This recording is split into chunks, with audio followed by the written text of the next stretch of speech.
Wall Street, printemps 2000. Le monde des affaires est en ébullition. Deux géants de la finance, les banques JP Morgan et Chase, se rapprochent. En perspective, une fusion qui pèse 30 milliards de dollars. Une fusion que rien ne doit gêner. Au même moment, à Washington, une commission présidentielle enquête sur les rapports entre les banques américaines et l'Allemagne nazie. La commission plonge dans des archives jusqu'alors inaccessibles. 60 ans après la Seconde Guerre mondiale, des secrets inavouables ressurgissent. Les milieux bancaires s'inquiètent. L'Amérique interroge son passé et découvre les preuves qu'elle a vendues son âme au diable. Ce sont ces preuves que révèle notre enquête.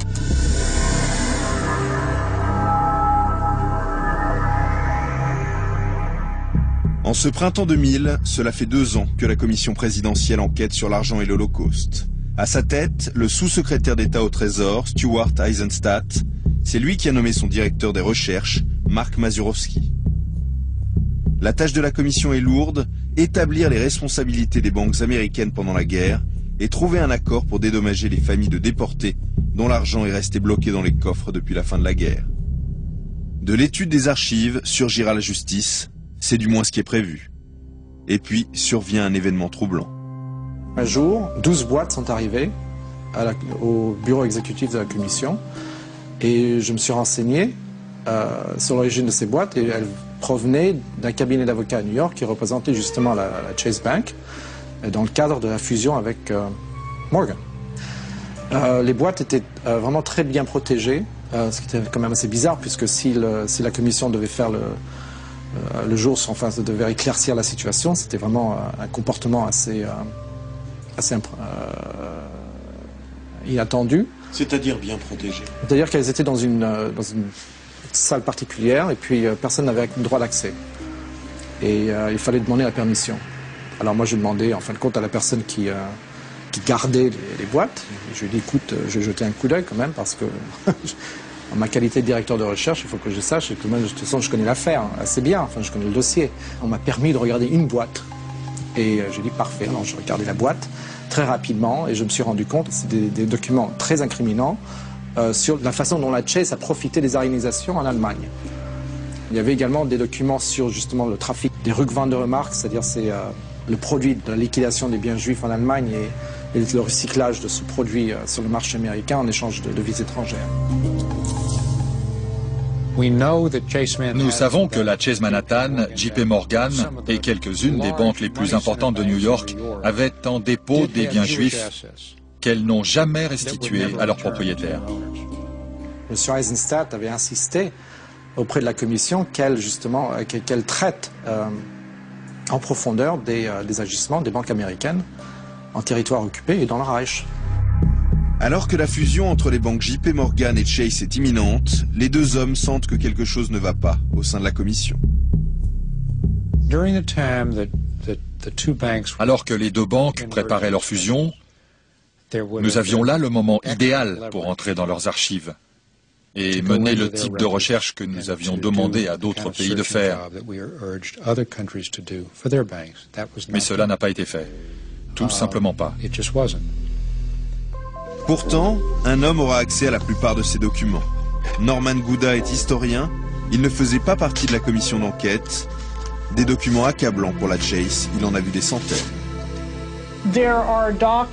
Il existe des documents qui montrent très clairement que la Chase avait compris que le gouvernement allemand achetait des dollars avec des marques confisquées aux Juifs. La raison pour laquelle la Chase s'est lancée dans cette affaire, c'est qu'il y avait environ 550 000 Juifs qui vivaient en Allemagne. On pensait bien qu'ils allaient tous partir et laisser leurs biens derrière eux. Après la nuit de cristal, la Chase fut réellement excitée car les Juifs se sont mis à fuir en plus grand nombre et dans l'urgence. Alors le problème n'est pas seulement que la Chase a fait tel ou tel bénéfice, mais la raison pour laquelle ils se sont lancés dans cette affaire, c'est qu'ils pensaient qu'elle allait être très rentable pendant tout un temps. La combine était toute simple, convertir en dollars l'argent volé aux Juifs. La Chase accepte ce marché, ce sera l'opération Rückwandermarks. Une affaire juteuse puisque sur chaque opération de change, la banque encaissera une commission 15 fois supérieure à la normale. Tout au long de cette activité qui s'est développée de 1936 à 1941, Les Allemands ont fait un chiffre d'affaires de 20 millions de dollars sur le marché des changes aux États-Unis. La commission que la Chase a ramassée s'est élevée à un peu plus d'1 demi-million de dollars. Sur ce passé trouble, la Chase n'a visiblement pas envie de parler. J'ai transmis le message à nos services pour voir si ça nous intéressait de vous rencontrer, mais pour l'instant, je n'ai toujours pas de réponse. Lorsqu'on est tellement habitué à parler de la Shoah, enfin simplement dans le cadre éventuellement évidemment des massacres, des atrocités qui ont été commises, et de ne pas regarder justement le flou, tout l'aspect ambigu de la Shoah, c'est-à-dire l'opportunisme qui a accompagné la Shoah, qui a travaillé de pair avec la Shoah, c'est-à-dire tous les gens qui ont profité du massacre des autres. Ça, c'est vraiment un sujet qui est vraiment pas très confortable. Après des semaines de négociations au téléphone, la Chase nous renvoie finalement vers son avocat vedette, Owen Pell. C'est lui qui a apporté les 12 boîtes aux administrateurs de la commission Eisenstadt. Ces 12 boîtes racontent toute l'histoire. Ces 12 boîtes étaient les archives que nous avons pu trouver au cours de notre enquête. Manifestement, Maître Pell n'a pas pour mission d'en dire plus. Il brouille les pistes, il joue avec nos questions pour présenter sa ligne de défense. Et lorsqu'on aborde le problème des Ruck-Wanderer Marx, le ton change. Je ne vais pas faire de commentaires devant la caméra sur l'opération Ruck-Wanderer. Ne nous lançons pas là-dedans. Vous ne commentez pas? Pourquoi? Du point de vue de la banque, c'est de l'histoire ancienne. Norman Gouda, un rabâche de l'histoire ancienne. Chase a fait ce que font les banques. Le but est de faire du profit. Et le fait que la source de leur profit était la souffrance des gens, cela ne les inquiétait pas plus que ça. La banque n'a tout simplement aucun intérêt à réagir à ce sujet. Ils estiment qu'ils n'ont rien à y gagner. Ils ne pensent pas que Gouda apporte des nouveautés. Peut-être que ça intéresse les historiens, mais du point de vue de la banque, ce n'est pas nouveau et cela ne mérite pas de commentaires. Si une entreprise américaine participe à cela, alors ils sont complices d'un crime. Ils sont complices d'un vol. Cela ne fait aucun doute. Malaise quand nous nous obstinons. Les Ruck-Wanderers, c'est un point très délicat. Oui, les Ruck-Wanderers. Vous pouvez poser votre caméra si vous ne filmez plus. 60 ans après la guerre, il est encore impossible pour un représentant de la Chase d'avouer ouvertement ce qu'il admet hors caméra. Oui, la banque s'est bien enrichie avec l'argent des victimes de l'Holocauste. Oui, elle a signé en toute connaissance de cause un pacte avec le diable. De mon point de vue, la commission ne s'est pas suffisamment occupée de ce problème. Il doit y avoir un lien entre ce refus d'analyser le contenu de ces boîtes et de permettre la fusion. Donc ce que vous nous dites, ces 12 boîtes, c'était de la dynamite? C'est de la dynamite. Et jusqu'à présent, personne ne sait véritablement ce qu'elles contiennent, enfin, le tout. Pourquoi? Parce que moi, je regardais qu'une seule boîte. J'avais le temps simplement de faire ça, mais en fin de compte, personne n'a regardé ces boîtes. Elles sont restées là pendant 3 semaines, elles sont reparties à New York. Mais vous avez signalé l'existence de ces boîtes? Oui, je les ai signalées, mais on m'a regardé comme si j'étais fou. Vous en avez parlé à M. Eisenstadt? Non, j'en ai jamais parlé avec lui parce que je n'avais pas le droit d'accès aux administrateurs de la commission. Attendez, vous êtes le directeur des enquêtes de la commission et vous n'avez pas accès au directeur de la commission? Les 3 directeurs de recherche qui étaient mis en place au sein de la commission n'avaient pas le droit de s'adresser aux administrateurs de la commission, c'est-à-dire au conseil d'administration, sans l'accord préalable de nos dirigeants administratifs. Nous avons questionné Stuart Eisenstadt sur ces 12 boîtes inaccessibles. Apparemment, sa surprise est totale. Tout d'abord, c'est la première fois que j'en entends parler. Je ne peux vous donner aucune explication car je ne suis pas au courant. En tout cas, ça souligne le fait que j'ai évoqué plusieurs fois que nous n'avons pas procédé à l'examen nécessaire des dossiers des grandes banques et des États dans lesquels elles agissaient. En cet hiver 2000, Eisenstadt aurait bien voulu continuer le travail de la commission. Mais le président Clinton exige qu'un accord soit trouvé avant la fin de son mandat présidentiel. En décembre, un accord est finalement signé. Il prévoit pour solde de tout compte de restituer 22,5 millions de dollars aux familles des victimes du nazisme. 22,5 millions de dollars, une somme dérisoire si on la compare aux estimations établies par le ministère des Finances américain à la fin de la guerre. Ces rapports d'enquête dévoilent justement, dans le cas de la Morgan par exemple, qu'elle avait enregistré des bénéfices de 100-150 millions de francs de l'époque, ce qui fait, on parle en fin de compte de 45-50 millions peut-être de dollars. De l'époque. De l'époque. C'est-à-dire aujourd'hui? Multiplié par 8. 400 millions de dollars. Pour la Chase, le chiffre est plus bas, mais on parle au moins de 20 ou 25 millions de dollars de l'époque, ce qui fait qu'aujourd'hui, on parle en fin de compte de 160-180 millions de dollars. Et lorsque M. Eisenstadt et le Congrès juif mondial ont essayé quand même de régler cette question des avoirs juifs, le fait que le règlement global de 22,5 millions ait été accepté est vraiment un outrage. C'est carrément c'est une insulte. Ça n'a rien à voir avec la réalité historique. Ils auraient dû carrément exiger au moins une centaine de millions de dollars pour justement compenser les victimes. Toujours est-il qu'à la rubrique des mariages, le 13 septembre 2000, la Chase et JP Morgan annoncent leur fusion pour la somme de 33 milliards de dollars. Rien ni personne n'est venu troubler cette union. Un chapitre est clos. Les liens entre les banques américaines et les nazis auront été à peine effleurés. Mais ce sont d'autres incroyables secrets qui vont être dévoilés. Le président Clinton prend une décision exceptionnelle, une décision qu'aucun autre pays au monde n'a prise à ce jour, ouvrir la quasi-totalité de ses archives sur la Seconde Guerre mondiale et les criminels de guerre nazis. Avec le Nazi War Crimes Disclosure Act, les autorités américaines ont enfin décidé d'affronter le passé. C'est ici, aux Archives nationales à Washington, à l'intérieur de ces cartons restés fermés pendant 60 ans, que dormaient les derniers secrets sur les relations entre l'Amérique et le Troisième Reich. Depuis janvier 1999, 8 millions de documents en provenance de tous les services secrets des États-Unis ont été rendus accessibles aux historiens de l'IWG, un groupe de travail mandaté par l'administration Clinton. Richard Breitman dirige cette équipe. Ce qu'il a découvert au terme de 6 années de recherche bouleverse bien des idées établies. À la libération des camps, l'extermination des Juifs par les nazis fut une découverte effroyable. D'après les déclarations officielles, aucun gouvernement ne savait qu'une politique d'anéantissement avait existé. Avec l'ouverture des archives, nous allons finalement découvrir ce qu'ils savaient vraiment et depuis quand. On a fait une découverte frappante. Il s'agit d'un ensemble de dépêches du consul chilien à Prague.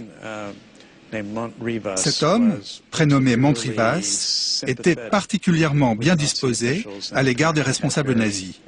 Et il apparaît qu'il avait des liens étroits avec le bureau de Heydrich. Il rendait compte en permanence de ce qu'il voyait et de ce qu'il entendait. Il cherchait à faire comprendre à ses supérieurs à Santiago ce qu'étaient les agissements des nazis à l'égard des Juifs, et pas seulement les Juifs de l'ex-Tchécoslovaquie.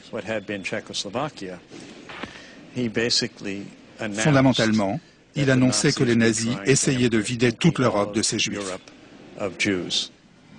Voici une partie de ces messages jusqu'alors classés top secret. Des messages envoyés par le consul chilien dès juin 1941 à son ministère. Des trains remplis de ces gens se dirigent vers Litzmannstadt, qui est le nouveau nom de l'ancienne ville polonaise de Łódź.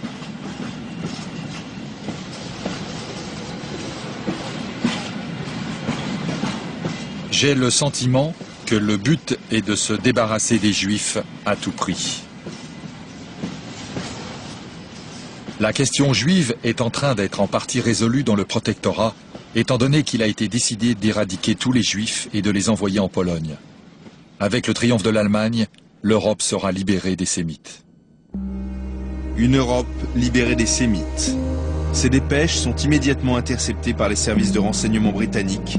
Nous sommes en juin 1941, au moment même où la solution finale commence à se mettre en place dans le plus grand secret.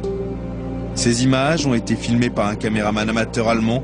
Nous sommes en Pologne, quelques jours seulement après l'interception des dépêches du consul chilien par les Anglais. Ce sont probablement les premiers charniers de la solution finale. Il faut attendre mars 1942 9 mois plus tard pour que Londres transmette les dépêches du consul à Washington. Elles arrivent dans le bureau de William Donovan, le patron des services secrets américains. Un tout petit nombre de copies sera distribué à quelques responsables politiques seulement.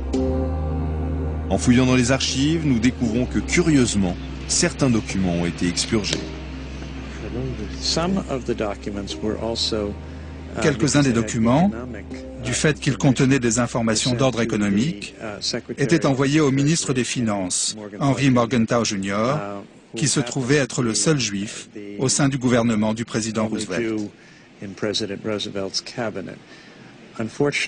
Malheureusement, les documents sur la politique nazie vis-à-vis des Juifs n'ont pas été envoyés à Morgenthau. Lui seul aurait pu comprendre leur importance et réagir en conséquence. Et de fait, il n'y aura pas de réaction. Ces documents seront ignorés pendant 60 ans. À Washington, nous retrouvons Fisher Howe. Cet homme avait au moins 2 raisons d'accéder en mars 1942 aux dépêches du consul chilien. D'abord, il était l'assistant de William Donovan, le chef de l'espionnage américain, celui à qui les Anglais transmettent les dépêches en mars 1942. Et puis, Fisher Howe était responsable des liaisons entre Londres et les services secrets américains pendant la guerre, mais interrogé sur ces dépêches, M. Howe est formel. Je ne savais rien sur l'Holocauste quand j'étais avec William Donovan à Washington et à Londres.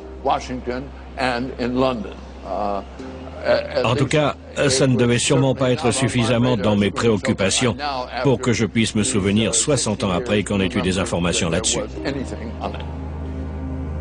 L'Holocauste, un événement tellement éloigné des préoccupations des services secrets américains qu'il n'a laissé aucune trace dans la mémoire de cet homme. Ils ne voulaient pas s'occuper des conséquences humanitaires. En partie parce qu'ils craignaient que cela interfère avec le déroulement de la guerre, et en partie parce qu'ils estimaient que ce n'était pas assez important. Si on l'a manqué, c'est que l'on concentrait toute notre attention sur le bombardement de sites qui étaient des cibles militaires et non pas politiques. Notre priorité, c'était d'accompagner l'effort de guerre pour la gagner. Et dans ces conditions, l'Holocauste n'était certainement pas une préoccupation majeure de notre travail. On peut en être désolé aujourd'hui. Mais c'était la réalité de la guerre à Washington et à Londres. Ils ne comprenaient pas, ou ils ne voulaient pas comprendre, que s'ils attendaient jusqu'à la fin de la guerre, et s'ils laissaient les nazis faire tout ce qu'ils voulaient, il n'y aurait plus un seul juif en vie.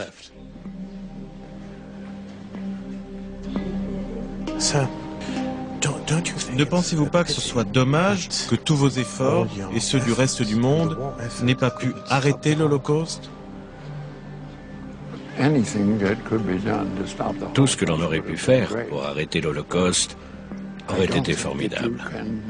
Mais je ne crois pas que l'on puisse accuser nos dirigeants de ne pas avoir suffisamment réagi face à l'Holocauste. Car cela n'était tout simplement pas dans les priorités de la guerre.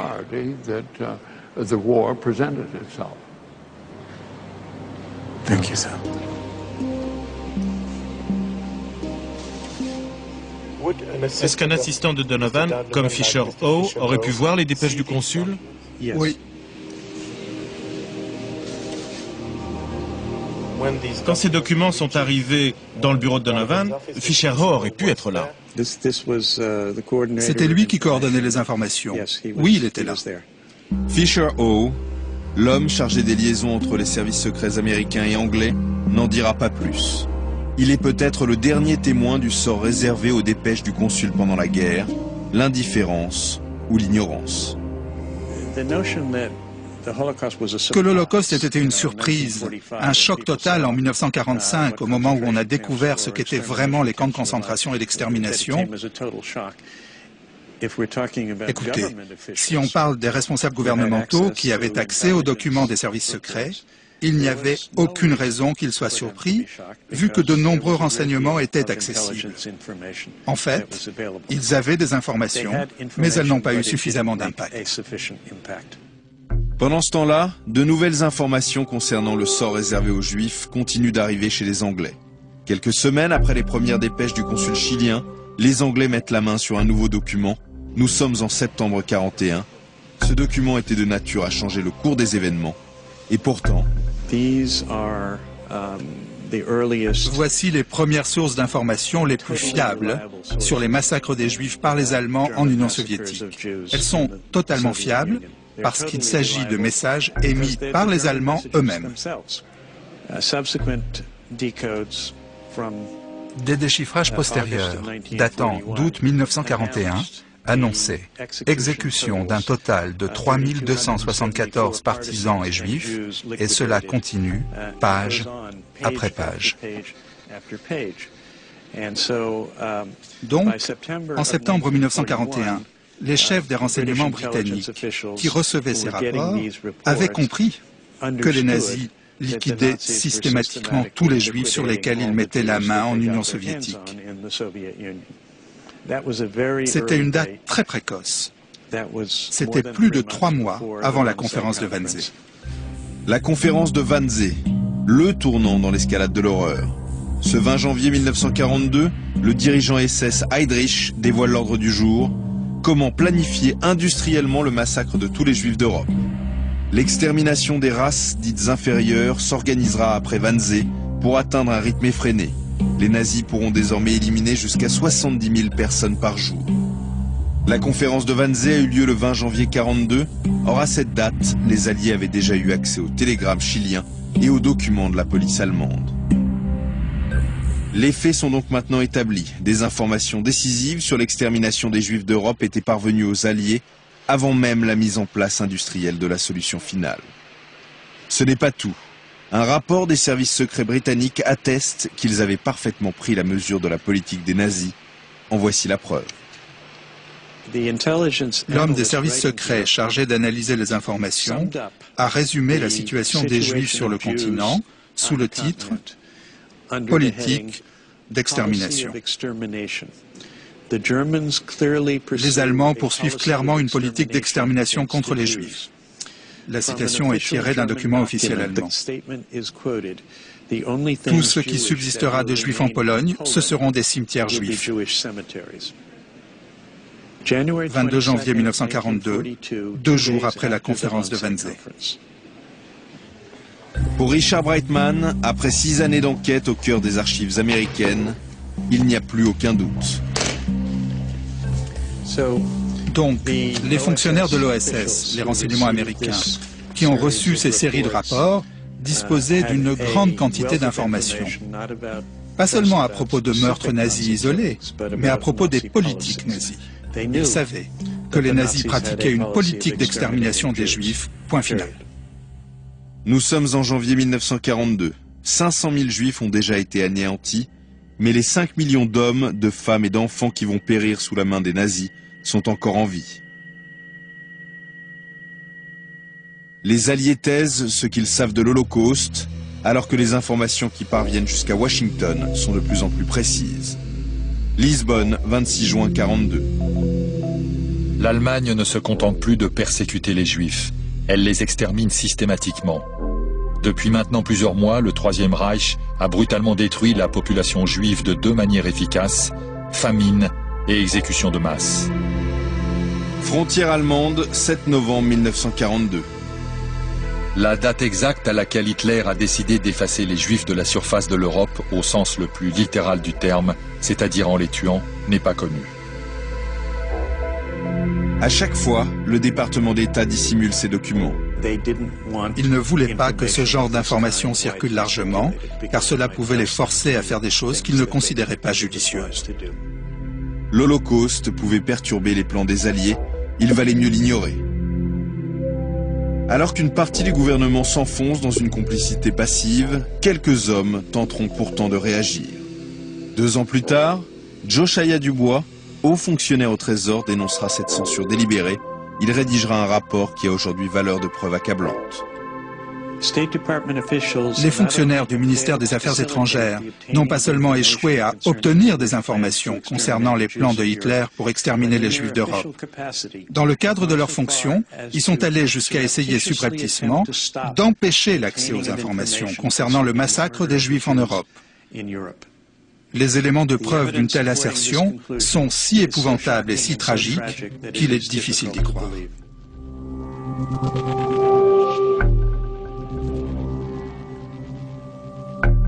Mais le ministère des Affaires étrangères américain n'en reste pas là. Il connaît le sort qu'Hitler réserve aux Juifs d'Europe, et cela ne l'empêche pas de prendre des mesures pour limiter au maximum leur entrée aux États-Unis. Sous prétexte de sécurité, on a tellement entravé l'obtention de visas qu'il n'y a pas lieu de s'étonner que l'entrée de réfugiés dans ce pays n'approche même pas les quotas d'immigration autorisés. Une politique qui n'épargnera personne, pas même les enfants. Pourtant, en Europe, beaucoup avaient pour seul espoir la fuite vers les États-Unis. En attendant, certains trouvaient refuge au château de la Guette, un relais de chasse du baron Guy de Rothschild. C'est ici, en mars 1939, à quelques kilomètres de Paris, que 130 enfants juifs venus d'Allemagne et d'Autriche ont été cachés jusqu'au début de la guerre. Parmi eux, Anna, Werner et Martin. Moi, je suis là. T'es là? Ah oui. Ah, j'étais quand mieux que maintenant, j'étais jeune. Oui, mieux, moi j'étais là, moi je suis là. Oui, oui. Quand cette photo était prise, tout le monde voulait partir. Tout le monde voulait partir. Tout le monde aurait bien voulu partir, mais personne ne pouvait partir tout seul. Un homme a tout fait pour les aider, Robert Jablon, ancien secrétaire particulier du baron de Rothschild. La question s'est évidemment posée immédiatement d'explorer toutes les possibilités d'organiser l'émigration de ces enfants qui étaient particulièrement menacés. Et je suis entré en contact avec le consulat général des États-Unis à Lyon. L'état d'esprit dans toutes les familles après la nuit de cristal était fuir. Et fuir où? Aux États-Unis si possible, parce que c'était loin, parce que c'était un pays riche, parce que c'était un pays d'immigration traditionnelle. Le problème des États-Unis était un problème d'avoir des visas réguliers et ensuite d'organiser sous une forme parfois extraordinairement compliquée les transports.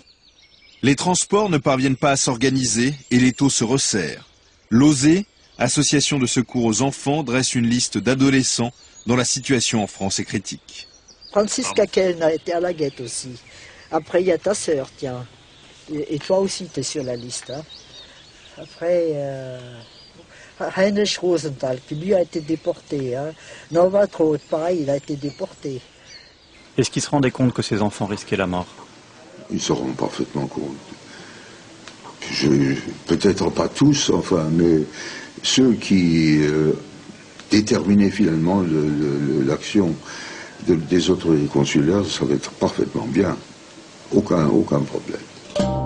En août 1942, le gouvernement de Vichy envoie des milliers d'enfants juifs dans les camps. À ce moment, l'Amérique est le seul pays qui négocie avec les autorités françaises pour sauver des enfants. Elle est prête à en prendre 5000, mais les démarches sont longues. Les convois de l'espoir ont du mal à s'organiser. En novembre 1942, les relations diplomatiques entre la France et les États-Unis sont rompues. L'Allemagne envahit la zone sud. C'en est fini de l'émigration vers l'Amérique. À Washington, nous avons retrouvé un groupe de survivants dont certains figuraient sur les listes de ceux qui devaient partir. En fait, aucun d'entre eux n'a réussi à rejoindre les États-Unis pendant la guerre. Nous les rencontrons au musée de l'Holocauste devant la mosaïque dessinée par des enfants, longtemps après 1945. Pendant la guerre et tout de suite après, les États-Unis ont fait venir 1000 enfants juifs. Mais l'Angleterre en a pris 10 000. Ils ont été payés pour le faire. Et franchement, certains n'ont pas toujours eu la vie facile. Mais le résultat, c'est qu'ils ont survécu. Ces 10 000 enfants ont survécu. Alors si l'Angleterre a pu ouvrir son pays et accepter 10 000 enfants juifs, L'Amérique ne pouvait-elle pas au moins faire la même chose?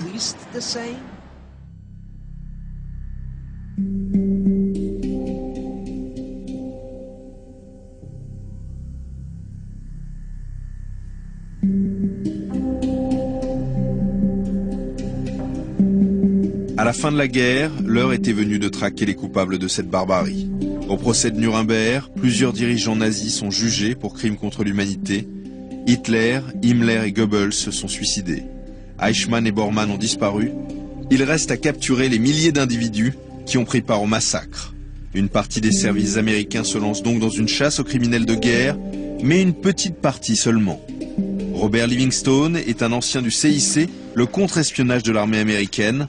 En 1946, il est envoyé en mission dans les Alpes autrichiennes, précisément là où de nombreux criminels de guerre ont trouvé refuge. Le CIC était très préoccupé pendant quelques mois, peut-être une année, par la capture des nazis.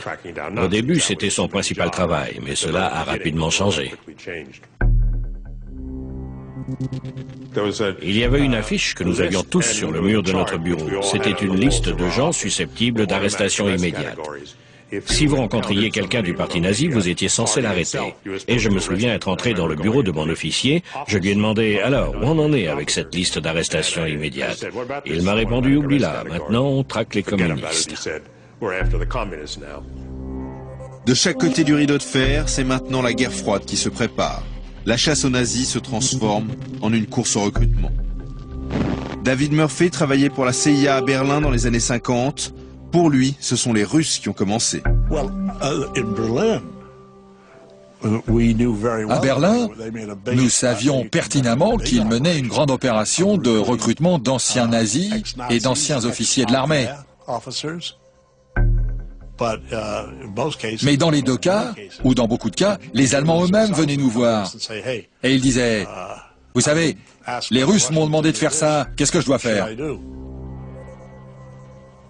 Ils cherchaient à les recruter. Nous savions pertinemment qu'ils cherchaient à les recruter. Et donc nous les recrutions en premier et on les retournait contre les soviétiques. La course est lancée. Les soviétiques ont une longueur d'avance et les Américains sont prêts à tout pour rattraper leur retard. À Bruxelles, nous rencontrons Peter Bagley.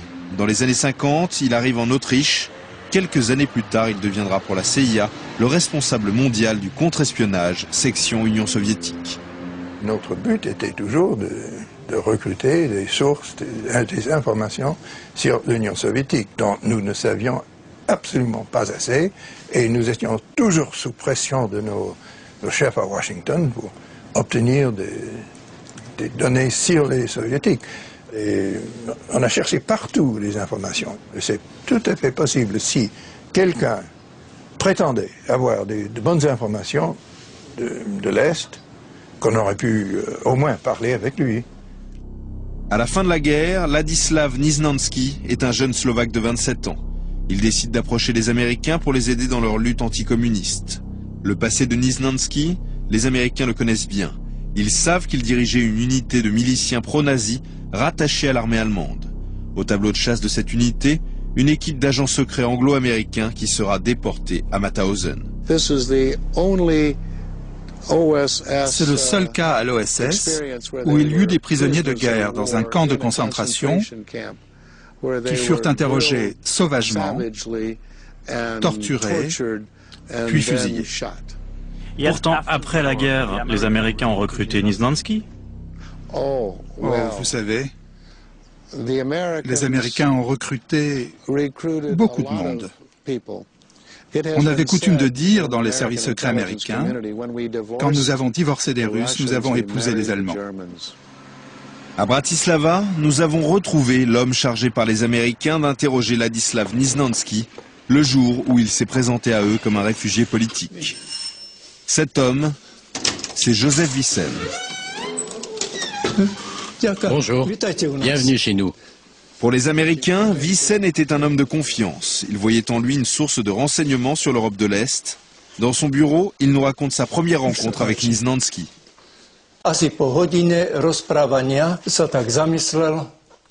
Après environ une heure de discussion, Il s'est mis à réfléchir. J'ai compris que quelque chose se brisait en lui. Il m'a dit, « Vous savez, j'espérais rencontrer une personne avec laquelle je pouvais parler en confiance. Je ne suis pas un réfugié. Je n'ai pas besoin de l'asile politique. Je suis envoyé par les services secrets de l'armée tchécoslovaque pour espionner dans la zone américaine parmi les réfugiés politiques. »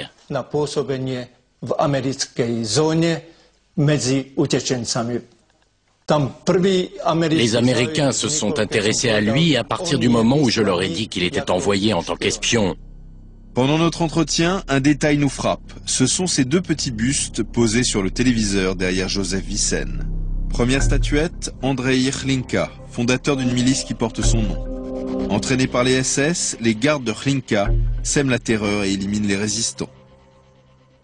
Seconde statuette, Joseph Tiso, chef d'un gouvernement de collaboration, responsable entre autres de la déportation vers les camps d'extermination de 70 000 juifs slovaques. Condamné à mort, il sera pendu en 1947. Ça représente qui ces statuettes? En fait, oui, ça c'est la Confédération des prisonniers politiques. Non, je vous parle des statuettes là. La première, c'est l'ancien président de l'État slovaque. Ça c'est pour le premier. Et la deuxième, c'est Andrei Hlinka, le président de l'ancien parti politique à l'époque de l'ancienne Tchécoslovaquie. Le docteur Tiso, lui, a été élu président et il s'est avéré être un politicien de qualité. Vous avez dit tout à l'heure que vous auriez dû cacher ces statuettes. Oui, je l'ai dit, mais vous mélangez tout, vous les accusez de collaboration, mais ce n'est pas vrai, ils n'ont rien à voir avec ça. Cela n'a rien à voir avec l'antisémitisme. Vysen est un exemple parmi tant d'autres des collaborateurs plus que douteux que s'attachent les Américains après la guerre. Pourtant, Joseph Vysen, ce n'est rien à côté des hommes de Gehlen, ces fameux collaborateurs de la CIA. En 1945, Reinhard Gehlen, ancien espion en chef d'Adolf Hitler contre l'Union soviétique, n'a plus de travail. Il se présente à la CIA comme une très précieuse source d'informations sur l'armée rouge. Le réseau Gehlen, certains anciens nazis trouvent refuge et même protection. Seule condition de la CIA, ne pas recruter des criminels de guerre au sein du réseau. Mais les archives dévoilent aujourd'hui une toute autre réalité. En focalisant nos efforts sur l'organisation Gehlen, nous avons remis sur pied, sans nous en rendre compte, les pires criminels de guerre nazis. Nous leur avons offert un sanctuaire en leur fournissant une couverture d'agents secrets. Ce que révèlent les archives, c'est qu'en 1950, 1300 hommes, soit plus d'un tiers du réseau Gehlen, sont des anciens nazis. Et nombreux sont coupables de crimes contre l'humanité. Eric Depner, un des responsables de la déportation de 100 000 juifs hollandais. Konrad Fiebig, ancien membre de l'Einsatzkommando 9, responsable de la mort de 11 000 juifs en Biélorussie. La liste est longue. Depuis 60 ans, le réseau Gehlen était présenté comme l'un des plus grands succès américains contre les soviétiques. Pourtant, certains agents de la CIA voyaient les choses autrement. J'avais, comment dire, une relation peu bienveillante à l'égard de l'organisation Gehlen. Je trouvais que ce qu'ils faisaient à Berlin n'était pas bien. Ils ne savaient rien faire. Ils foiraient à tous les coups, du point de vue opérationnel et du point de vue de la sécurité. À mon avis, il ne nous serait jamais venu à l'idée de recruter la vermine qu'engageait le CIC et d'autres services.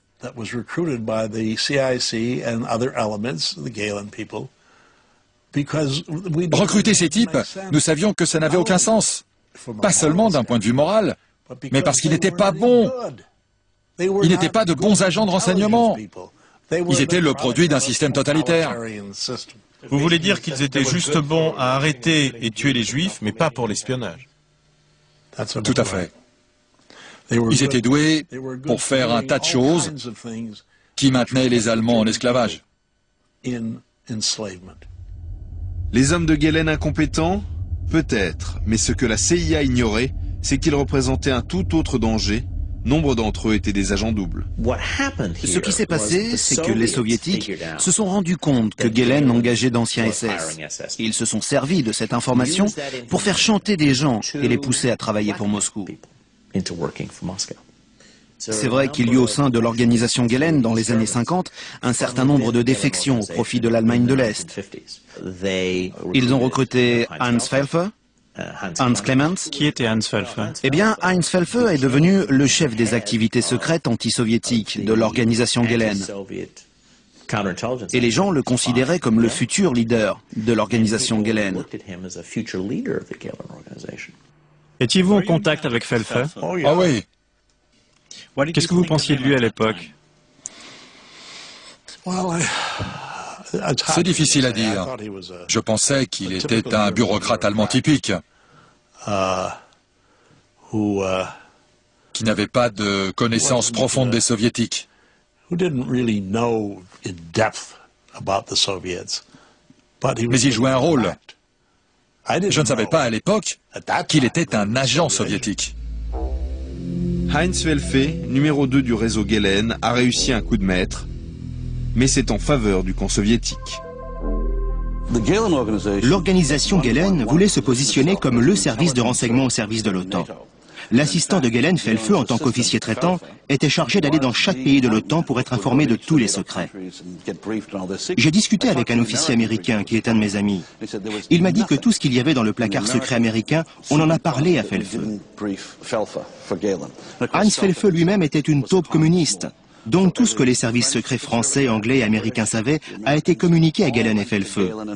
Et tout est allé à Moscou. Toujours avec l'aide de la CIA, l'organisation Gehlen, repère d'anciens nazis et d'agents soviétiques embusqués, devient en 1955 le BND, les premiers services secrets de la République fédérale allemande. De retour aux archives, nous sortons le dossier d'un des hommes de Gehlen, le baron Otto von Bolschwing. À la lecture de ces pages, nous découvrons qu'en 1954, après 9 ans de service au sein de la CIA, le baron décide de s'installer aux États-Unis. Seulement voilà, selon les lois américaines, son passé dans les SS empêche son immigration. Comment faire? Il se tourne vers la CIA. Voici leur réponse. Nous lui avons dit de nier toute affiliation avec quelque instance que ce soit, SS, SD, Abwehr ou autre. La raison de notre consigne est la suivante. L'autorisation à son entrée aux États-Unis est conditionnée par notre accord secret. C'est ainsi que l'homme de Gehlen, protégé par la CIA, peut immigrer aux États-Unis en toute tranquillité. 6 ans plus tard, il devient citoyen américain. Industriel respecté, il bénéficie de protection jusqu'au sein du Congrès. Von Bolschwing vivra sans encombre en Amérique jusqu'à sa mort en 1979, même si quelques mois auparavant, son passé le rattrape, un passé que découvrira brutalement son fils, Gus von Bolschwing. J'ai reçu un coup de téléphone au bureau. C'était le ministère de la Justice. C'était il y a plus de 20 ans.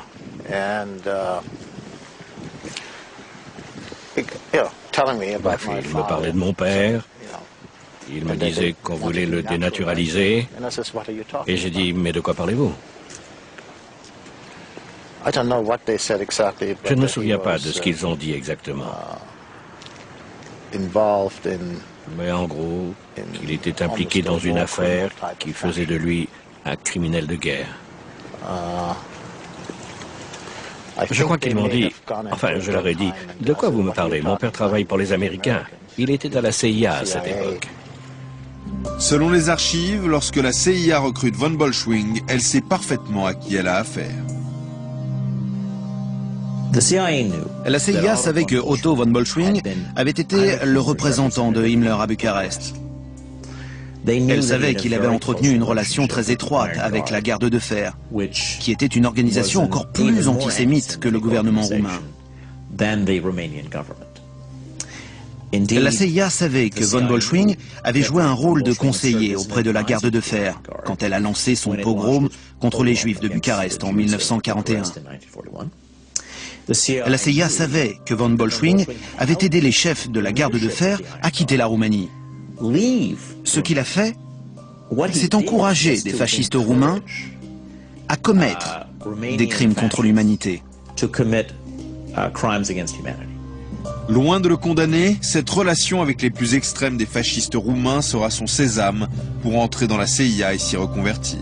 Cette information était cruciale quant à leur décision de le recruter. Il voulait recruter von Bolschwing parce qu'il était en mesure de leur donner accès aux gardes de fer qui vivaient un peu partout en Europe en 1949. Mais von Bolschwing avait gardé un secret que même la CIA ignorait. Dans le département anti-juif, il a travaillé avec son compatriote, l'Autrichien Adolf Eichmann. Ce que la CIA ne savait pas, c'est que dans les années 1930, von Bolschwing avait été le tuteur de Eichmann sur les questions relatives aux Juifs. C'est dans le département anti-juif que von Bolschwing a vanté l'intérêt des pogroms. Il a écrit que la meilleure manière de pousser les Juifs hors de l'Allemagne était de leur faire peur.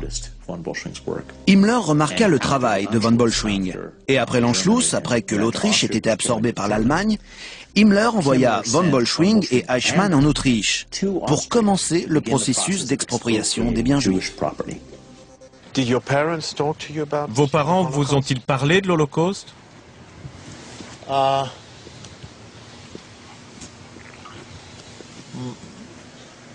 Je crois que mon père m'en a parlé dans des termes assez vagues. Que vous a-t-il dit?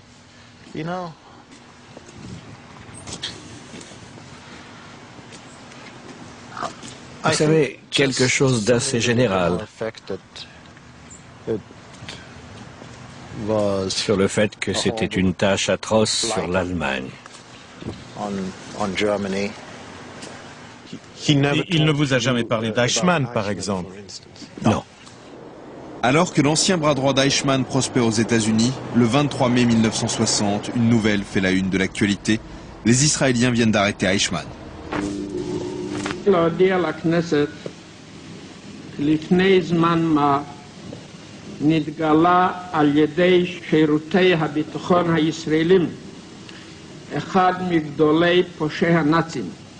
Adolf Eichmann. Adolf Eichmann נמצא כבר במעצר בארץ ויעמוד בקרוב למשפט בישראל. Von Bolschwing sait que pour préparer le procès d'Eichmann, les Israéliens vont fouiller dans les archives du Bureau des Affaires Juives de la SS, là où son nom figure en première place. Pris de panique, il prévient la CIA qui réagit immédiatement. Nous nous attendons à ce que le sujet puisse être cité comme un collaborateur de Eichmann, comme l'un de ses complices. Si une telle information devenait publique, cela pourrait s'avérer gênant pour les États-Unis. En effet, l'ancien nazi vient de déposer sa candidature auprès du département d'État pour l'obtention d'un poste en Inde. Certains responsables de la CIA envisagent de faire disparaître le passé SS du dossier von Bolschwing, mais le risque est trop grand. 2 agents convoquent alors von Bolschwing. Voici la synthèse de la rencontre. Nous lui avons dit que les documents sur Eichmann établissent que ce qu'il a dit à l'agence concernant ses activités de nazi est loin de la vérité. Nous lui avons expliqué que personne ne lui en voulait, le but de la rencontre n'était pas punitif, mais il fallait attirer son attention sur le scandale qui pourrait résulter du maintien de sa candidature. Ses sponsors du Congrès seraient alors éclaboussés. Le baron retirera sa candidature et en échange, la CIA lui garantit le silence. Pendant 18 ans, Otto von Bolschwing finira tranquillement ses jours aux États-Unis, où il s'adonnera à son passe-temps favori, les croisières de luxe. Pensez-vous que l'Amérique, ou plutôt la CIA, a eu raison de faire venir votre père aux États-Unis?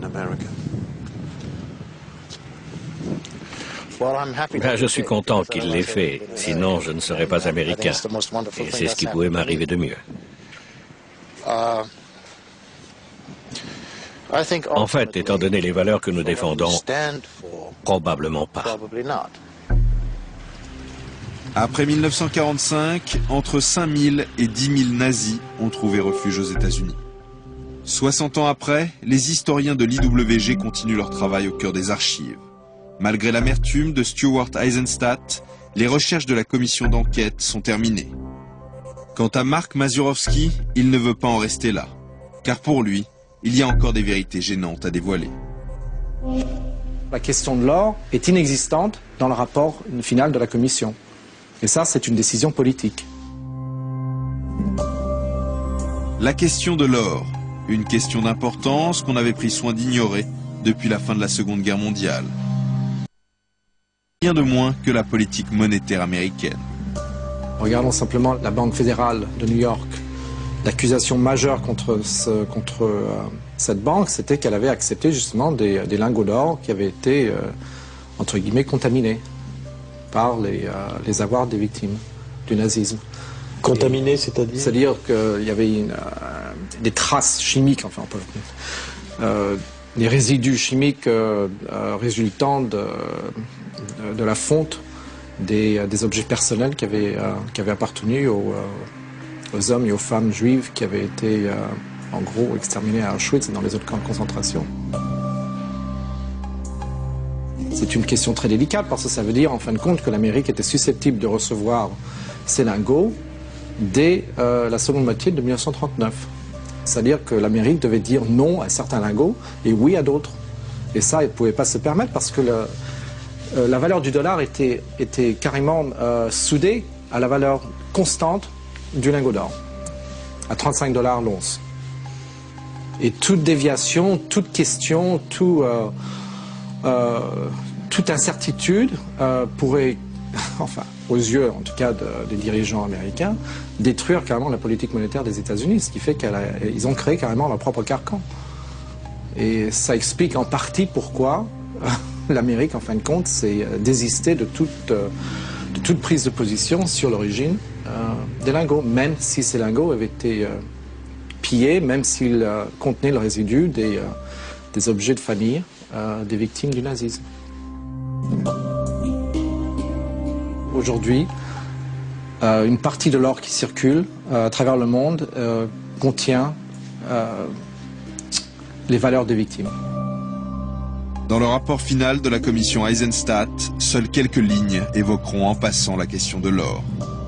La justice pour les victimes de l'Holocauste devra encore attendre.